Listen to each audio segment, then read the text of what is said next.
Hey everyone, and welcome back. Ready for another deep dive? I'm ready. What are we exploring today? Well, this time we're diving into something most of us can't live without, dot coffee. Ooh, coffee. Love it. But is it actually good for us? Or what? That's the million-dollar question, isn't it? And luckily, you guys sent in a ton of research on it, articles, even a couple of YouTube interviews. Awesome. I'm always up for a good coffee debate, especially if it involves some hard facts. Me too.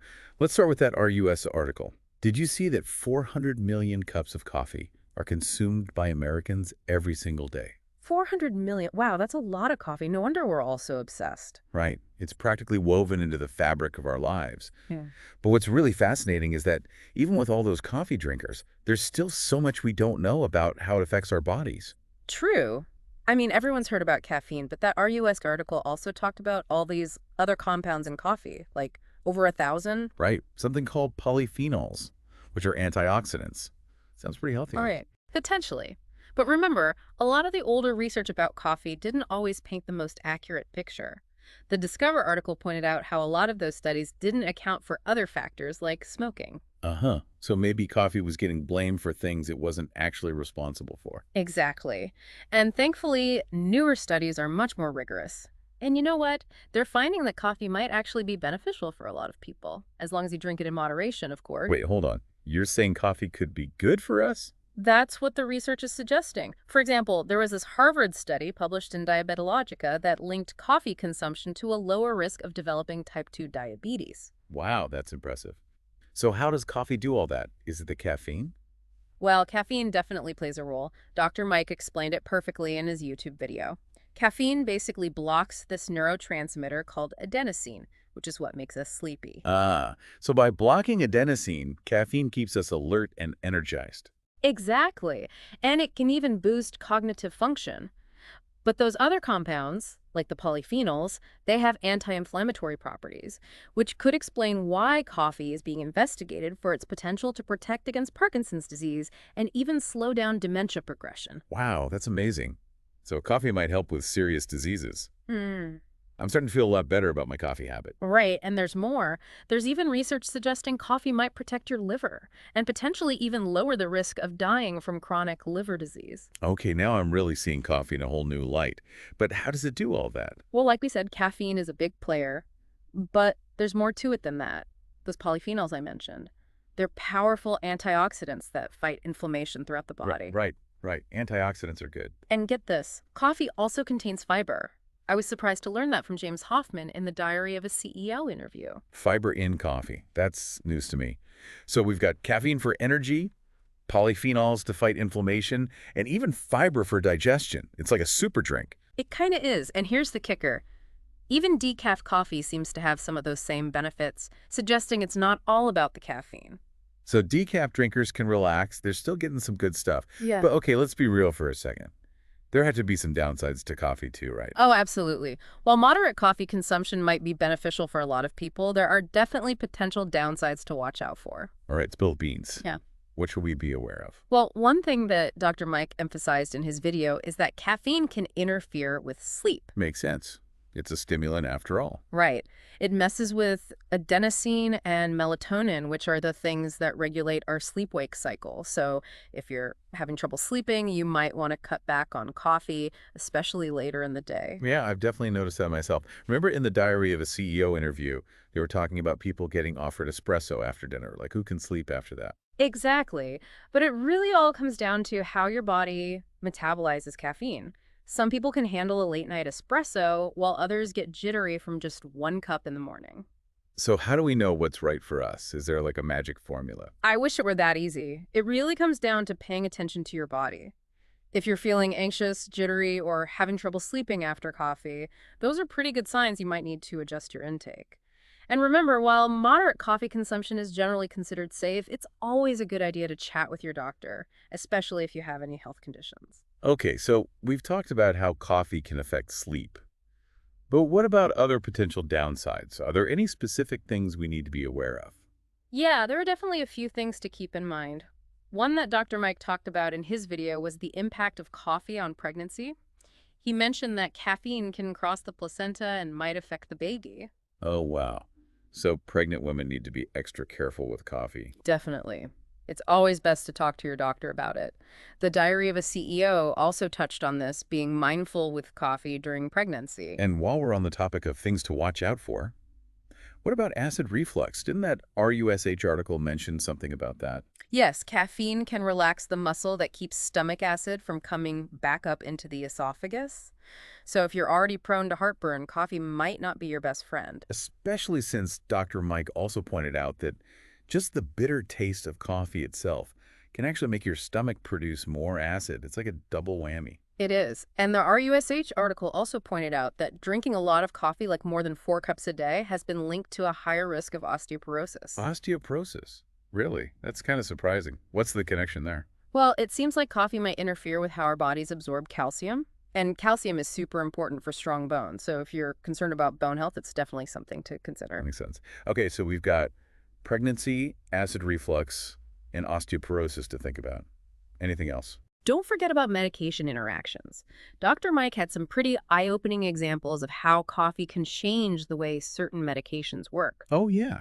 He mentioned that coffee can actually increase the amount of some medications in your bloodstream, so they become more potent, which could lead to some pretty nasty side effects. Exactly. So if you're taking any medications, it's super important to talk to your doctor or pharmacist about how coffee might interact with them before you add it to your routine. That's really important advice. Yeah. Okay, so we've covered a lot of the health aspects of coffee, but what about the actual experience of drinking it? What makes coffee so enjoyable for so many people?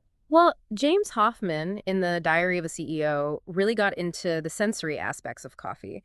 He was all about using fresh beans and the right brewing methods to unlock the full flavor potential. I remember that. And he also had an interesting point about milk and sugar.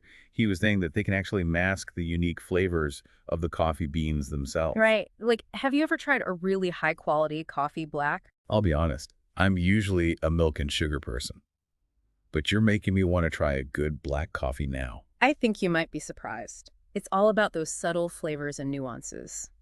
And speaking of subtleties, we talked earlier about how different brewing methods can impact health, but they also make a huge difference in taste. Absolutely. From the grinder you use to the water temperature, there are so many variables that can affect the final cup. It can seem overwhelming at first, but think of it like an adventure. Exploring different brewing methods and beans can be a really fun way to discover new favorites. All right, I'm convinced.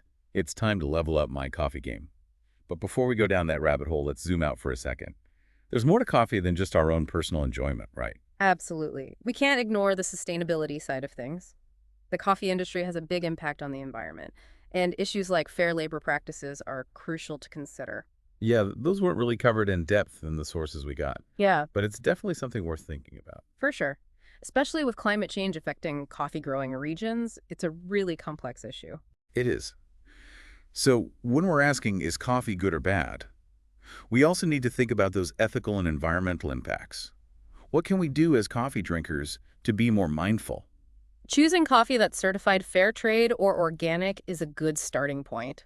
And looking for shade-grown coffee too, those certifications help ensure that the coffee was produced in a way that's better for the environment and the workers. That's a great point. Hmm. Supporting brands that prioritize those practices is a powerful way to vote with our dollars. Definitely.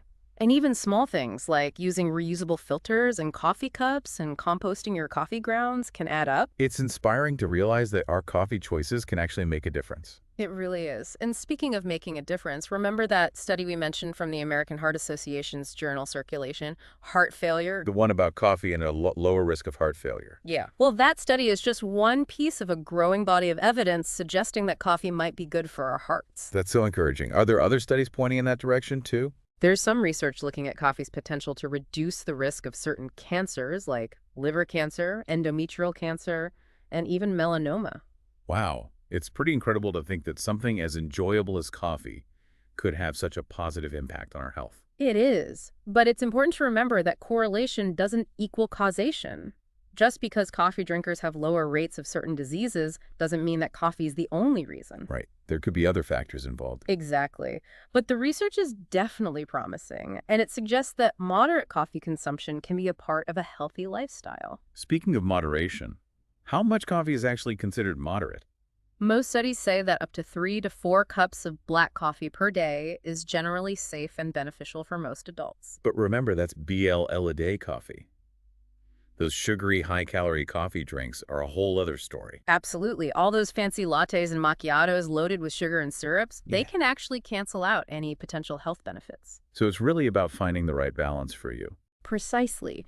Now, are you ready for a few more potential downsides that we haven't talked about yet? Hit me with them. All right, well, one thing Dr. Mike explained was how caffeine can actually increase anxiety in some people.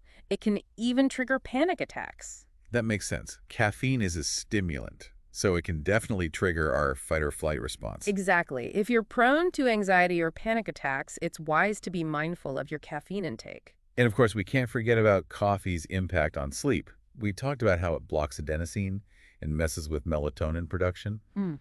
but it can also lead to those dreaded caffeine crashes. You know, that feeling of fatigue and irritability. Ugh, yeah, those are the worst. So timing your coffee intake is key. If you're sensitive to caffeine, it's probably best to avoid it later in the day. Good advice. Now, I have a question that I've been wondering about. What about coffee addiction? Is that a real thing? Yeah, that's a good question. Well, caffeine is a stimulant, right? And like any stimulant, it can be habit forming. It's possible to develop a dependence on caffeine and experience withdrawal symptoms if you suddenly stop drinking it. So those headaches and fatigue some people get when they skip their morning coffee are real? They can be, but the good news is that caffeine withdrawal is usually pretty mild and doesn't last very long. It usually only lasts a few days, That's good to know. but it's still a good idea to be aware of how much caffeine you're consuming and make sure it's not controlling your life. It's all about having a healthy relationship with coffee. Right. Enjoying it in a way that makes you feel good. Exactly. Now, let's switch gears for a minute and talk about something James Hoffman brought up in the Diary of a CEO interview, the economics of coffee. Oh, right. He mentioned how coffee is basically traded as a commodity, which can lead to unfair prices for the farmers who grow it. And he talked about the challenges those coffee producers face, especially with climate change and fluctuating market prices. It's a complicated issue with a lot of different layers. It is, and it's something for us as consumers to be aware of when we're making our coffee choices. We can do our part to support sustainable and ethical coffee production. Absolutely. How can we do that? Look for brands that prioritize fair trade practices and environmental responsibility, like those certifications we talked about earlier. Makes sense. It's empowering to realize that we can actually make a difference with our coffee choices. Now, how about we explore the cultural significance of coffee? Ooh, I love that coffee is so much more than just a drink. It's a ritual, a social thing.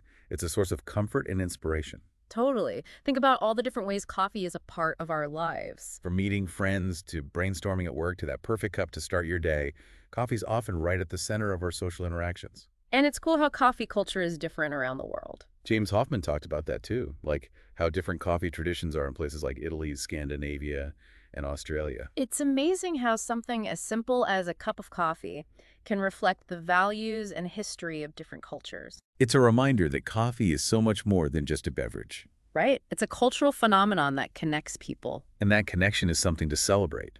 It's amazing how coffee can bring people together and spark conversations. It's a ritual that goes beyond cultural boundaries. So as we wrap up this part of our deep dive, let's take a moment to appreciate everything we've learned about coffee. We've explored the science, the culture, the economics, and even the personal experiences that make coffee so special. And in the final part of our deep dive, we'll tie it all together and leave you with some final thoughts on how to enjoy your coffee mindfully. Stay tuned. Welcome back to the deep dive. We've covered so much ground about coffee, from the science to the culture to the economics. So what's the bottom line? What does all this mean for our daily cup? You know, I think the biggest takeaway is that coffee, like most things in life, is really all about balance and mindfulness. Yeah, I'm hearing that. It's not just about whether coffee is good or bad, but how it fits into our individual lives. Right. It's about paying attention to your body. If you notice you're getting anxiety or can't sleep or having digestive issues, well, those might be signs to adjust your coffee habits. It's about finding that sweet spot where you get the most enjoyment and maybe some health benefits too, without any negative side effects. Yeah, Like a Goldilocks zone for coffee. exactly. And that sweet spot's going to be different for everyone. What works for me might not work for you, and vice versa. We've talked a lot about how filtered coffee seems to be the healthiest way to go. Yeah. But if you love your French press, Don't worry, just be mindful of how much you're drinking. Exactly. It's all about making informed choices. And while we're on the topic of choices, let's not forget about fresh beans. James Hoffman was so passionate about that in The Diary of the CEO, and for good reason. Fresh beans really do make all the difference. Absolutely. It's like taking all that effort to choose the right coffee, brew it perfectly. Mm. Why ruin it with stale beans? It's like using fresh herbs and spices when you cook, right? Just makes everything taste better. Totally. So as we wrap up this deep dive, what's the one thing you hope our listeners take away from all this? Good question. I think it all comes back to mindfulness. Coffee's more than just a drink, it's a whole experience. So take the time to really savor the aroma, appreciate the ritual of brewing it, and just be present as you enjoy that cup. Beautifully said. Whether you're a total coffee geek or just enjoy a simple cup to start your day, make it a mindful experience. And before we go, one last thought to ponder. We've talked about coffee's impact on our health, but what about its impact on the world around us, the environment, the lives of coffee farmers? What role do you want coffee to play in your life, considering all those factors? Something to think about. Thanks for joining us on this deep dive into the world of coffee. Here's to that. And happy brewing, everyone. Don't forget to check out the show notes for links to all the sources we discussed today. Until